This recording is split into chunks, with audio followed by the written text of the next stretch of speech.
Un saludo, un gusto, hermanos, conocerle a cada uno de ustedes. Les mando saludo por acá. Esperemos que estén escuchando bien, de que esté llegando bien el audio. Cualquiera cosa me hacen alguna señal ahí.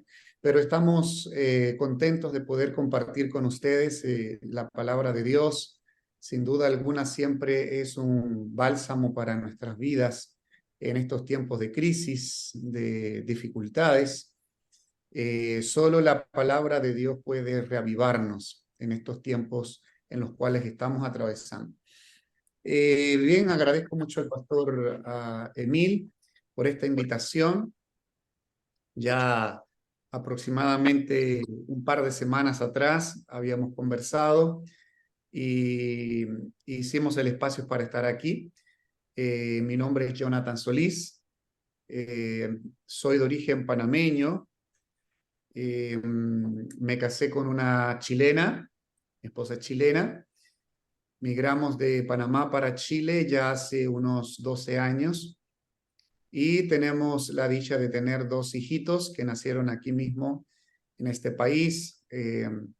Estuve en algunos lugares donde el Señor quiso que estuviéramos trabajando en el área misionera, en algunas asociaciones como MIPES, Escuela Sabática.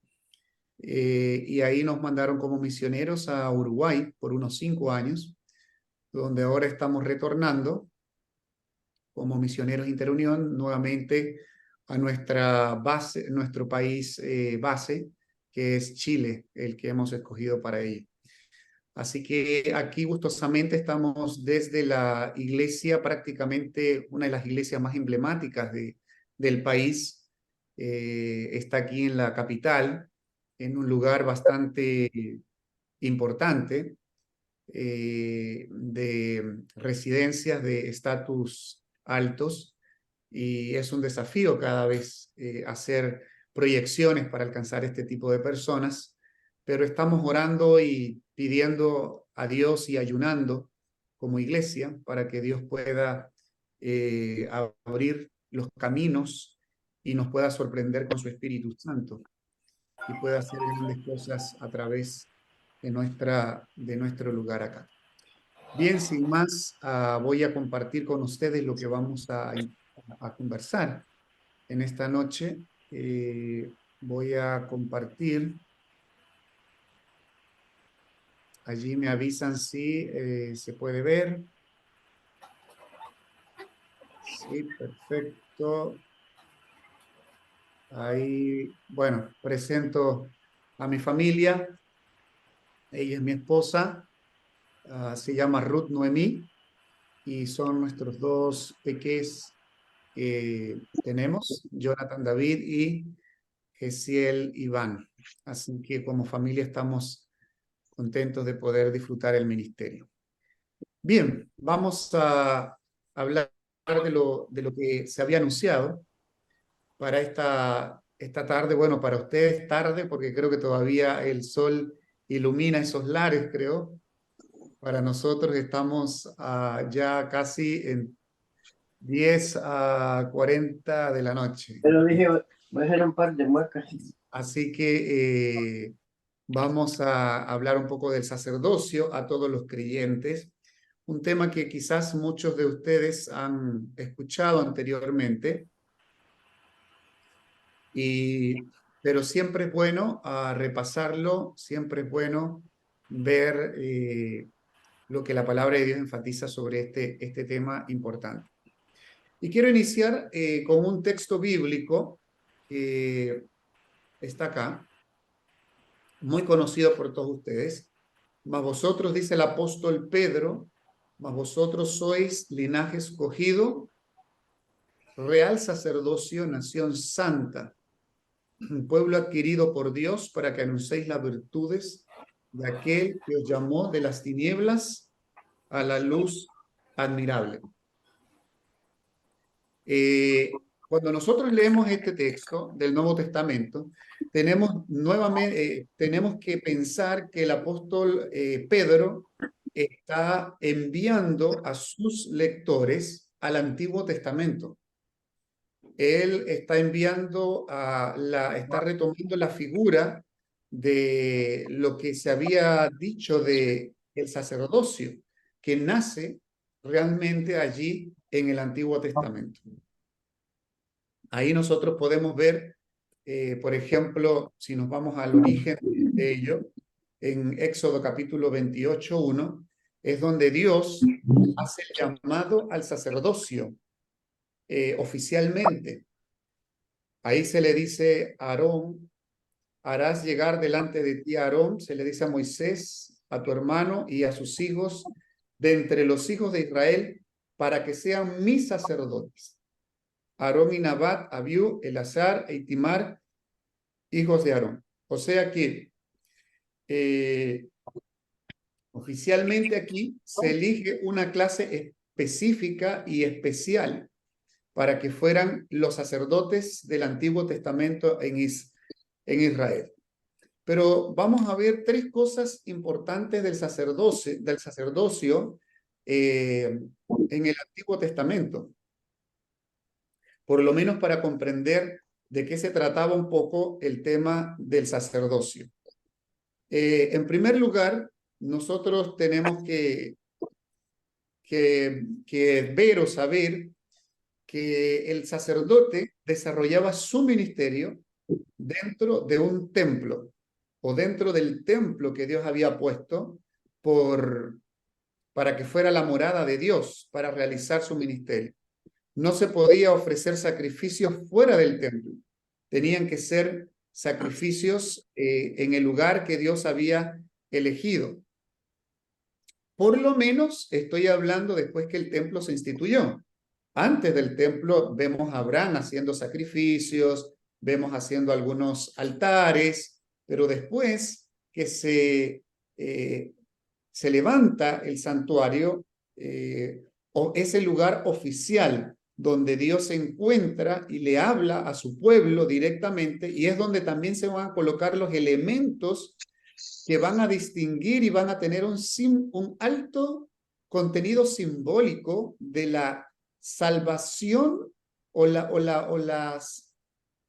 el contenido salvífico, por así decirlo, de Dios hacia el mundo, están revelados en los símbolos que están dentro del santuario. Uno podría pensar por qué Dios no hizo varios santuarios.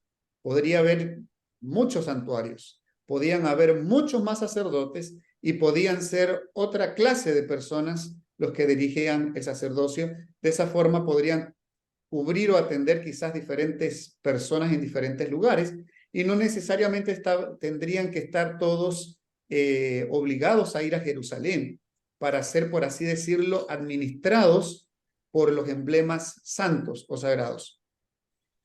Sin embargo, yo creo que Dios solamente levanta un santuario, uno, porque era un modelo del que estaba en el cielo. No eran dos los que habían en el cielo, sino uno.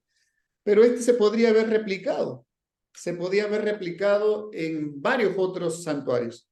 Pero recordemos que lo que el santuario tenía dentro eran símbolos muy sagrados y muy especiales, donde estaba prácticamente toda la teología salvífica de Dios.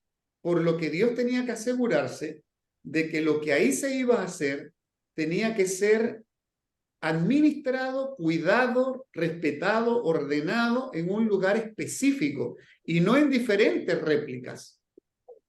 Por lo tanto, él se asegura de que por lo menos a ese cordero, esos elementos que representan mucho el antitipo para encontrarse con el tipo que es Cristo, para encontrarse con el símbolo especial o a quien prefiguraba que era Cristo, estuvieran todos centrados en un solo lugar, para cuidar de esos elementos, cuidar de esa teología salvífica y que no se distorsionaran. Aunque nosotros conocemos la historia, que de igual forma muchas veces vinieron reyes que estaban de acuerdo al corazón de Dios y vinieron reyes que también introdujeron muchas cosas al santuario. Aún así se introdujo. Sin embargo, en primer lugar tenemos que estar claros que el lugar era el sacerdote, para que los sacerdotes, déjenme un segundo cerrar aquí para que no nos... Aquí, gracias. Así que el sacerdote tenía que tener una relación, tiene que quedar clara esta primera parte, tenía una relación estrecha o directa con el templo, ¿ya? Sacerdote, templo. Estamos hablando por lo menos después que se construye el santuario, ¿ya? Así que no podía haber, después de la construcción del santuario, sacerdotes sin administrar dentro del templo o que tuvieran estos dos elementos separados. Siempre el sacerdote debería estar administrando, trabajando, ordenando, equipando en el santuario. Así que no había una división en esto allí. Ahí era donde él hacía sus sacrificios, sus trabajos, su ministerio, estaba todo concentrado en el templo.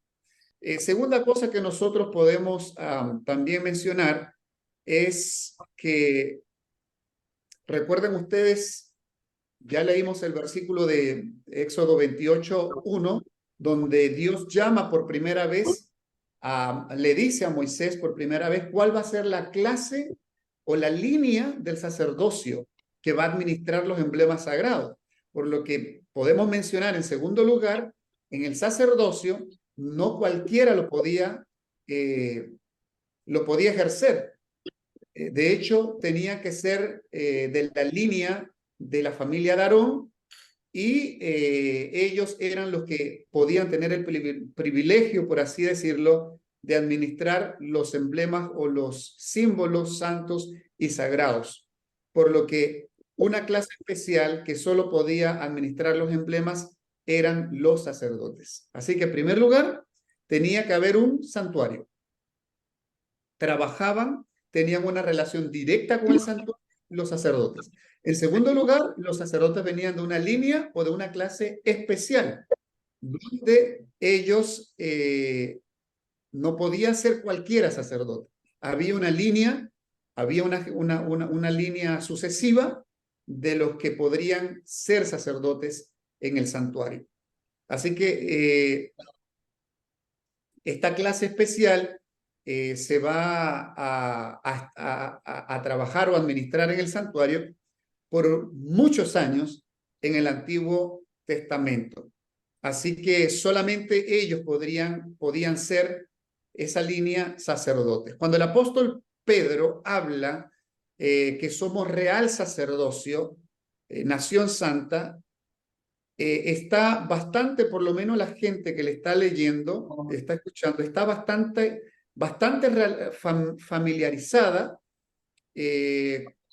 con los términos del Antiguo Testamento, con los términos que él está mencionando acerca del sacerdocio. Ellos sabían que los sacerdotes eran una clase especial. Ellos sabían que los sacerdotes administraban las cosas santas y sagradas. Ellos sabían que los sacerdotes eran los que administraban la teología salvífica, prácticamente, que Dios había dejado a través del santuario. Ahora, lo que a ellos les resalta, lo que a ellos les llama la atención en el Nuevo Testamento, cuando Pedro anuncia este versículo o escribe a sus lectores este versículo, lo que les llama la atención es cuando él dice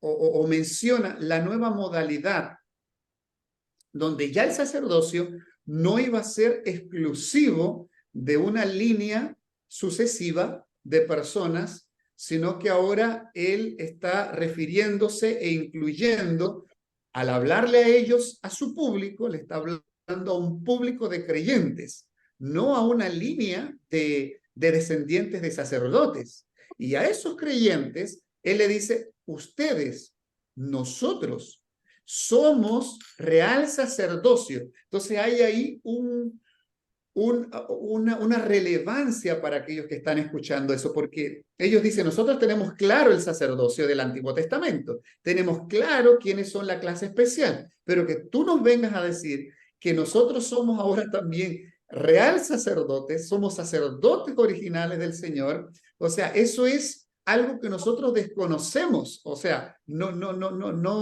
no era algo común que nosotros veamos. ¿Cómo es eso? Explícanos un poco más, podrían decir ellos, porque nosotros conocemos la antigua modalidad de los sacerdotes del Antiguo Testamento. Pero ¿cómo ahora tú nos dices que ahora todos nosotros podemos llegar a ser sacerdotes? Ahora yo pregunto, no sé si pueden, yo hago una pregunta, no sé si puede ser dinámica acá por si alguien quisiera responder. ¿Cuál es el objetivo de Dios de tener, qué cree usted, no? Solo para pensar y si alguien quiere opinar, puede hacerlo. ¿Cuál es el objetivo de Dios de expandir ahora el sacerdocio a todos los creyentes?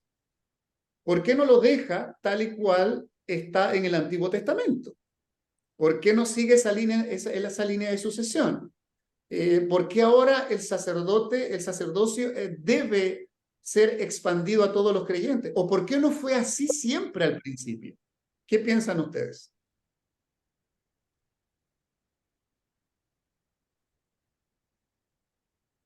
Adelante, adelante, hermanos. Se pueden animar y participar con el pastor.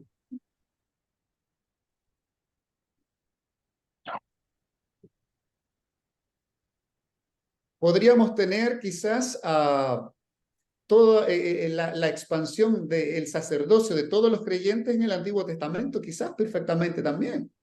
Pero ¿por qué lo expande en el Nuevo Testamento y no en el no en el Antiguo Testamento? Bueno, ya expliqué por qué también en el Antiguo, pero la pregunta más que todo era, porque Dios estaba resguardando los símbolos, la tipología salvífica a través de una clase especial. Pero ¿saben algo? Qué interesante es que podemos encontrar un texto en el Antiguo Testamento que responde un poco a que Dios no hace acepción de personas, inclusive ni con el sacerdocio. Es interesante que este texto podemos decir que Primera de Pedro 2:9, podemos encontrar Primera de Pedro 2:9 en el Antiguo Testamento también. O sea, Dios no estaba siendo exclusivista o estaba pensando quedarse exclusivamente con una clase especial que administrara los oráculos santos y sagrados o la tipología salvífica de Dios. Porque eso lo podemos ver. Bueno, lo vamos a ver aquí en Isaías, ya lo tengo ahí en pantalla. Miren lo que dice Isaías 61:6.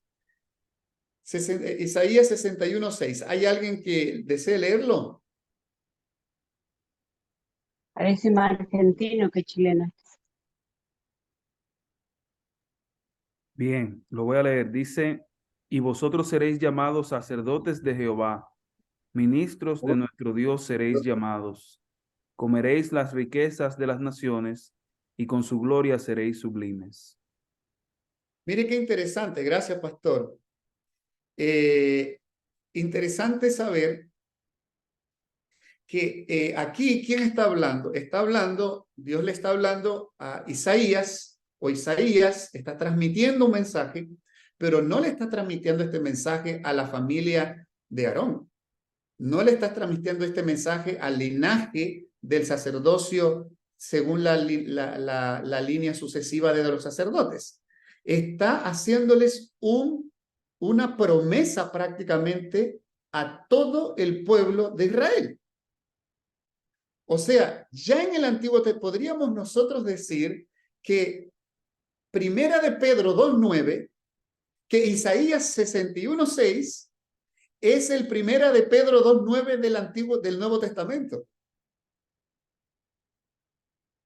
Porque ya aquí se le está diciendo al pueblo, ustedes serán llamados. No le está diciendo a los sacerdotes, le está diciendo a todo el pueblo. Ustedes serán llamados. Hay un verbo en progresión aquí, en futuro, progresivo. Vosotros seréis llamados. Llegaréis a ser, ¿qué cosa? Sacerdotes de Jehová y ministros de Dios seréis llamados. Era una promesa. O sea, Dios no estaba pensando quedarse para siempre con una línea de personas exclusivas para administrar la tipología de la salvación, sino que ya él estaba pensando que eso iba a terminar cuando Cristo, porque recuerden que todos los símbolos que estaban en el santuario llegaban hasta la cruz.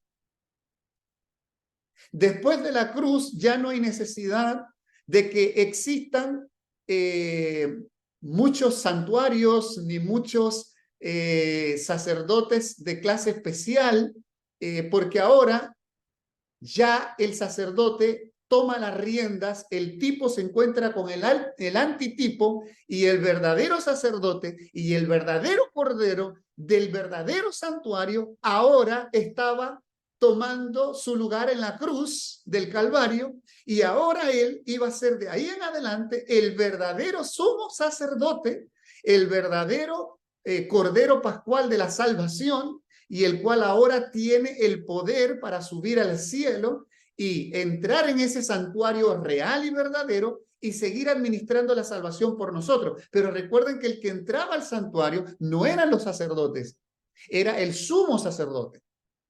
Entonces nosotros podemos entender que nosotros tenemos un sumo sacerdote que es el que penetra detrás del velo después de la muerte de Cristo, quien ahora intercede por nosotros en los santuarios celestiales, pero ese sumo sacerdote también tiene sacerdotes bajo sus cargos.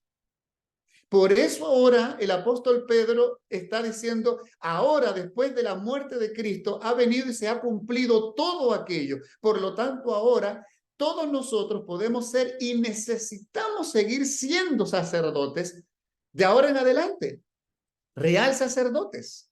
¿Por qué? Porque nosotros necesitamos sacrificar, seguir sacrificando y administrando la salvación para otras personas, porque eso era lo que hacían los sacerdotes en el santuario. En el santuario los sacerdotes administraban o ministraban a las personas para que llevaran simbólicamente la salvación a sus hogares, para que llevaran el perdón de los pecados, para resolver simbólicamente muchas cosas.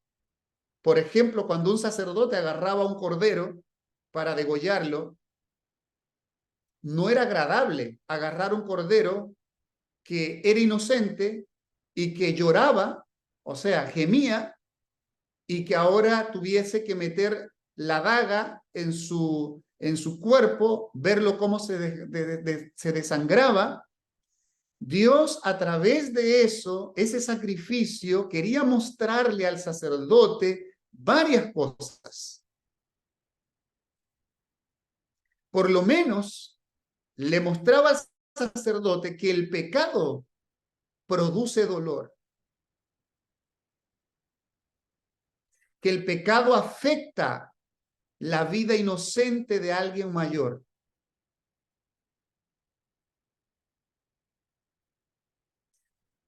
Y también mostraba que la única forma de alcanzar el perdón, la salvación, la paz, era a través de las ofrendas por el pecado, el sacrificio, que no era nada agradable hacerlo. Entonces, hay varias cosas que el sacerdote está aprendiendo, por lo menos debió aprender cada vez que tomaba un cordero. Ahora, nosotros, cuando el apóstol habla, el apóstol Pedro habla que nosotros somos real sacerdote, allí él nos está diciendo que nosotros llegamos a ser sacerdotes no porque venimos de un linaje de sacerdotes, no porque venimos de la línea de Aarón, ni siquiera exactamente de la línea de Abraham quizás. Pero nosotros somos insertados para administrar los emblemas sagrados, para ministrar a las personas la salvación, solo porque hemos creído en el verdadero sumo sacerdote que se hizo igual víctima por nuestros pecados. Y solo por la fe en ese sumo sacerdote, nosotros hoy podemos ministrar también a otras personas, así como Él nos ministra a nosotros en el santuario celestial. O sea, es un gran privilegio, porque ahora cambia el concepto, no el principio sigue siendo el mismo, pero la modalidad cambia, de tal manera que cuando Jesús se encuentra con la mujer samaritana, ¿recuerdan ustedes? Ella está preocupada ¿por qué cosa? Por el templo. Ella está preocupada por el sacrificio del templo, por lo que se hace en el templo, porque para ellos la salvación estaba allí, los símbolos salvíficos estaban allí. Pero ahora Jesús se encuentra con ella y ahí en Juan capítulo 4, versículo 24, le dice, mas la hora viene y ahora es, o sea, está hablando en un pasado y en un presente inmediato de una vez. Mas la hora viene la que se está esperando, de que un día el Cordero de Dios vendría a morir. Eso se viene esperando hace muchos años, mas yo te digo que la hora es y llegó. Y tanto así que llegó ahora, que ahora yo te digo que los verdaderos adoradores no te debes preocupar ahora por ir al templo en Jerusalén, porque ahora los verdaderos adoradores adorarán al Padre en espíritu y en verdad. O sea, le está diciendo, en pocas palabras, ya no están concentrados la salvación en un lugar específico, sino en una persona específica. Y ese es en Jesús. Podríamos decir que el templo ahora no está condicionado, de hecho, porque después fue destruido por Tito, pero ese lugar donde se administraban las personas ahora cambia. ¿Y a dónde está Dios Jesús administrando a la mujer samaritana? En Samaria, ni siquiera es en el templo. Ahí está llenando todas sus preguntas existencialistas que ella tiene. Ahí por la conversión de una, Jesús empezó a administrar a muchos otros más y no estaban en el templo. No estamos hablando acerca de la no importancia al templo. Ojo, estamos hablando de lo que hacía el sacerdote y administraba en el templo. Ellos administraban prácticamente, ellos eran de tiempo completo, 24/7. 24 horas 7 días a la semana, 365 días al año. Ellos eran de tiempo completo para poder ofrecer la salvación al pueblo que constantemente la necesitaba. Surge una pregunta. ¿Quiénes son de tiempo completo para administrar la salvación de otras personas? ¿El pastor o los miembros? Algunos podríamos alegar o decir o mencionar, el pastor tiene un trabajo de tiempo completo, donde recibimos un salario para que podamos estar involucrados todo el día, toda la semana, todo el año, preocupados por la salvación de las personas. Y eso es verdad, eso no es mentira. Pero algunos pueden llegar a pensar que mientras el pastor está en tiempo completo, algunos laicos solo observan y aportan financieramente, que eso es importante también para que el pastor pastoree de tiempo completo. Yo difiero un poco de este concepto, ya que en la Biblia, en el Nuevo Testamento, como hemos visto, traspasa el sacerdocio no solo a una persona en especial o a una clase especial, sino que la traspasa ahora el sacerdocio ¿a quiénes? A todos los creyentes. Ni siquiera está diciendo a pastores, sacerdotes del Antiguo Testamento. Está diciendo ahora vosotros en plural, está diciendo al pueblo, vosotros sois sacerdotes real. Ahora todos los creyentes en Cristo tienen el privilegio de ser salvos por su sangre, pero también de administrar la salvación siendo sacerdotes para otras personas también. ¿Por qué? Porque tú no puedes pagar para que otro ore por ti. Porque tú no puedes pagar para que alguien lea la Biblia por ti. Porque tú no puedes pagar para que otro testifique por ti. Porque tú no puedes pagar para que otro ayune por ti. De hecho, la armadura del cristiano no es solamente pastoral, no es solamente para el sacerdote o para el pastor, si lo queremos tomar así. La armadura del cristiano, que habla Efesios capítulo 6, es una armadura que la necesitamos todos los creyentes. Y en esa armadura hay elementos interesantes, por lo menos la justicia, la verdad y la fe son tres elementos divinos. Y la participación humana en ellos es la de aceptar o rechazar esos elementos. ¿Por qué? Porque nosotros no podemos modificar la verdad. Nosotros no podemos modificar la justicia de Dios.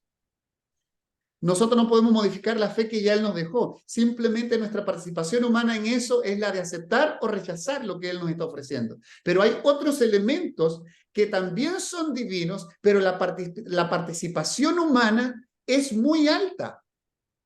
Y estamos hablando ahí de qué cosa. Estamos hablando de la oración, estamos hablando del yelmo de la salvación, estamos hablando de la oración, de la espada del Espíritu, que es la palabra de Dios, y estamos hablando del presto evangelio, el calzado del presto evangelio de paz. Hay tres elementos, la oración, la testificación y también el estudio de la palabra de Dios, palabra. también son elementos divinos también, pero la participación humana es muy importante. ¿Por qué? Porque Dios envía a que nosotros desarrollemos y crezcamos a través de el estudio de la palabra, a través de la testificación y a través de la oración. En otras palabras, Dios no va a leer la Biblia por mí. En otras palabras, otra persona no lo va a hacer por mí. Yo ahora como real sacerdote, para crecer y transmitir la salvación a otras personas, no es que sea un don leer la Biblia, no es que sea un don testificar, no es que sea un don orar, no, porque entonces la armadura estaría incompleta si fuera un don en muchas personas. La armadura es una necesidad para todos.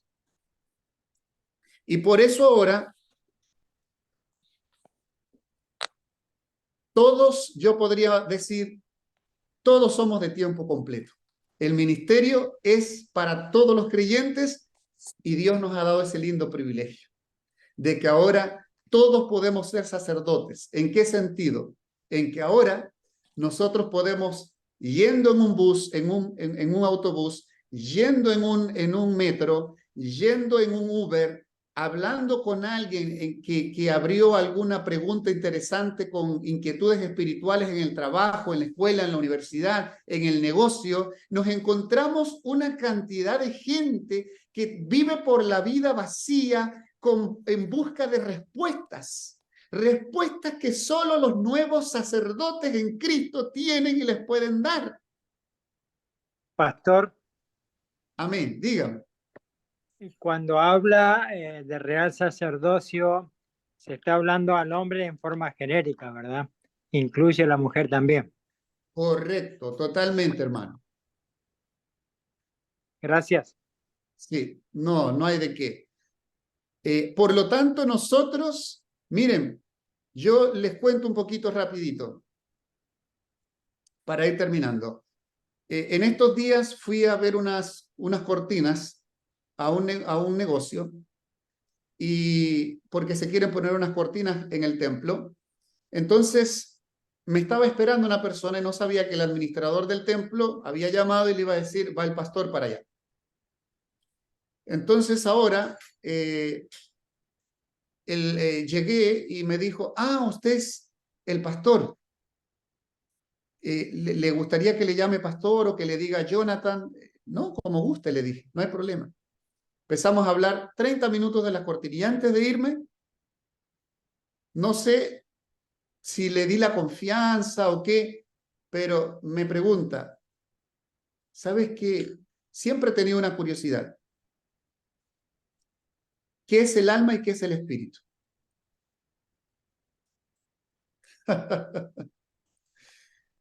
Miren, 30 minutos, 20 minutos creo que hablamos de las cortinas y creo que 40 minutos quedamos hablando de su gran inquietud. Obvio que no se puede responder una pregunta de ese calibre en pocos minutos. Es un tema muy profundo. Pero ¿a qué voy? Hoy Alfredo manda, porque yo le ofrecí a Alfredo estudiar y Alfredo accedió a estudiar porque quiere conocer más de la Biblia. Esto nos ha pasado en la iglesia. Me ha tocado bautizar ahora último a una persona que el miembro de iglesia tomaba el autobús para ir a su trabajo por 2-3 semanas en el mismo paradero y estuvo viendo una señora en el mismo paradero a la misma hora todos los días. Y tomaban el mismo bus. Y él sentía como que Dios le estaba poniendo a hablarle a esa persona, que no se estaban cruzando por casualidad. Y claro, Dios permite las oportunidades y de nosotros depende el uso que nosotros hagamos de ellas como sacerdotes, como fieles sacerdotes. Para historia corta, él le ofreció ir a un grupo pequeño, después le gustó mucho, después le ofreció estudio bíblico y hoy ya tiene más de 6 meses estar viniendo a nuestra iglesia. ¿Qué estaba haciendo? Estaba ministrando el hermano. Estaba haciendo su papel de sacerdote. Porque los sacerdotes sacrifican. El apóstol Pablo dice en Romanos 12:1, así que hermanos os ruego por la misericordia de Dios que presentéis, ¿qué cosa? Vuestros cuerpos en sacrificio vivo. Ya a Dios no le sirven los sacrificios muertos del pasado porque esos tipificaban a Jesús, pero ya Jesús vino, murió y ahora está vivo y está sentado a la diestra de Dios. Ahora a Dios lo que le sirven son sacrificios vivos, personas vivas, porque no son los muertos los que van a terminar este evangelio, no son los muertos los que van a terminar de administrar las personas que andan con corazones vacíos, son los vivos que creen en Cristo, los que tenemos la oportunidad de administrar las personas que tienen sus grandes preguntas e inquietudes y que necesitan ser llenadas con la palabra de Dios. Somos nosotros. Son nuestras manos. Nuestro cuerpo tiene manos, cerebro, ojos, boca, pies. Antes los usábamos para el mundo, ¿cierto que sí, hermano? Sacrificábamos los pies para ir a un baile, para ir a una discoteca, para ir a diferentes lugares, la voz para cantar otras cosas. Hoy Dios está diciendo que cada uno, el sacrificio vivo que debe hacer ya no es de cordero, sino es de nuestro propio cuerpo, sacrificar nuestros pies, nuestras piernas para ir y proclamar, para ir y adorar a Dios, nuestros labios para alabar y glorificar a Dios, nuestra mente para poder entender, para reflexionar en el sacrificio, en el evangelio, en la salvación que Dios está queriendo transmitir a este mundo que ya no da más. Entonces lo que Dios está diciendo es pon tu sacrificio, tu cuerpo, tu todo para la gloria de Dios. Porque tú eres sacerdote y tienes que sacrificar. No puedes vivir sin sacrificar. Como sacerdote tienes que sacrificar.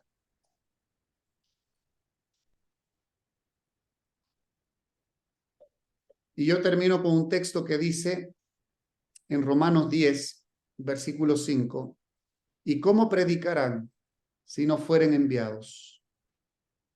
Como está escrito, cuán hermosos son los pies de los que anuncian la paz. ¿Quiénes anunciaban y daban la paz en el Antiguo Testamento y la seguridad de la salvación? Los sacerdotes. Y ahora nosotros, ¿quiénes son los sacerdotes? Somos nosotros. ¿Y qué vamos a hacer por las personas? Yo termino diciéndoles el llamado que Dios le hizo a Abraham en Génesis 12:1. Él le dijo a Abraham, porque Dios le dio identidad a Abraham, ahí en ese capítulo. Antes de eso, Abraham no tenía identidad, no tenía llamado.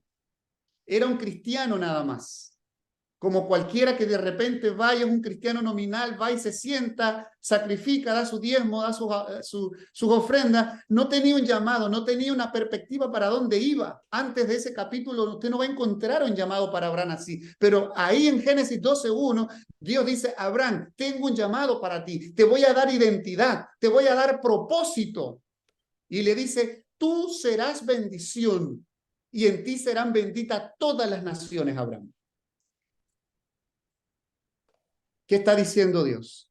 Dios le está pidiendo algo que no era muy común en sus tiempos. Le está pidiendo que sea bendición cuando no era común bendecir a las naciones paganas ni una con las otras. Y tampoco lo es en nuestro tiempo. Pero Dios le estaba diciendo, tú, no importa cómo sea la cultura de los demás, pero tú, en mi llamado que te estoy haciendo ahora, tú serás bendición. Y bendecirás a las demás personas. La gran pregunta que hoy podemos hacernos, como sacerdotes del Nuevo Testamento y del Nuevo Pacto, tenemos que sacrificar. ¿Qué estamos sacrificando? Tenemos que ofrecer? ¿Qué estamos ofreciendo? Tenemos que bendecir a quien estamos bendiciendo.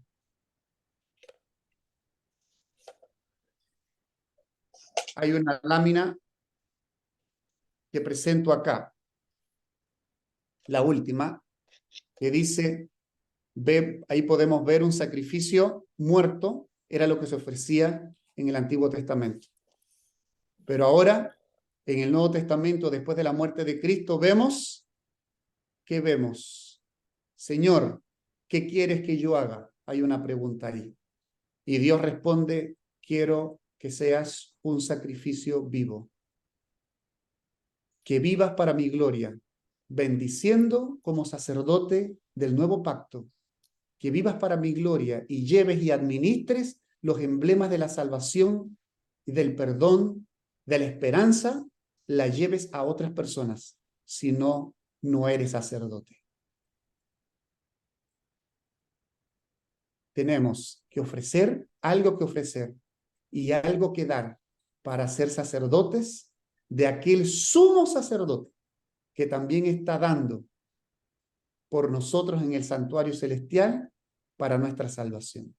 ¿Cuántos de nosotros quisiéramos hoy, tenemos la oportunidad de poder decir, Señor, yo quiero hoy ser una bendición, un sacerdote real para la bendición de mi iglesia? Quiero ser un sacerdote y hacer el bien en mi iglesia, desde mi departamento, desde mi lugar donde yo estoy, desde mi departamento que me colocaron de iglesia, desde mi barrio donde estoy, desde mi trabajo, desde mi universidad donde estudio. Yo quiero ser un sacerdote real, que ofrezca, que tenga algo para ofrecer de esperanza y salvación a las personas, porque a eso hemos sido llamados. Que el enemigo no quite ese privilegio y esa dicha de nosotros de poder ser sacerdotes reales, porque recuerden cómo termina el versículo de primera de Pedro 2:9. Hemos sido sacerdotes, llamados a ser sacerdotes reales, nación santa, pueblo adquirido por Dios. ¿Para qué? Para que anunciéis Nueva de salvación. Para que anunciéis el mensaje de salvación. Amén. No podemos ser sacerdotes que van y solo observan desde lejos. Tenemos que ser sacerdotes que actúan, que ofrecen algo, porque para eso fuimos llamados nación santa, pueblo adquirido por Dios, para ofrecer algo a las personas, porque ahí lo dice, para que anunciéis. Y ojo, hermano, no se preocupe si no todo el mundo se convierte. Nuestro mensaje es anunciarles que Cristo Jesús viene pronto.